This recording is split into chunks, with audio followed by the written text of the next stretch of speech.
Okay, now moving on to universal suffrage.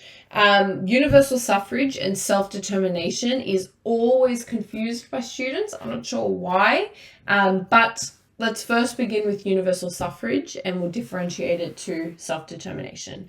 So universal suffrage is the right to vote for everyone. Okay, universal suffrage is the right to vote for everyone. Well, every adult citizen who's competent to. Okay, children obviously don't vote. It wouldn't make sense for a 2-year-old, 3-year-old to vote. It's every adult citizen. Okay, the right to vote was originally confined to males, and specifically males who owned land. Okay, so if you again are asked a question about the nature and development of universal suffrage, I would say that at the beginning of the 20th century, or the beginning of the 19th to 20th century, only men, specifically men who owned land, were able to vote in many states.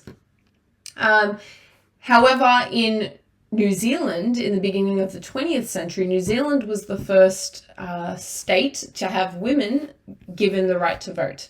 But that was at the beginning of the 20th century. Throughout the 20th century, we continue to have a push for everyone to get the right to vote, which is known as the suffragette movement. Okay, it was a non-legal response to try and gain suffrage for women, and not only women but Indigenous peoples. Particularly in Australia, we had in 1962 Indigenous peoples given the right to vote. So universal adult suffrage was achieved because everyone in Australia was given the right to vote. Okay, modern responses that cover universal suffrage. We have Article 21 of the UDHR, Article 25 of the ICCPR, and it's implied in the Constitution as well. It's an implied right.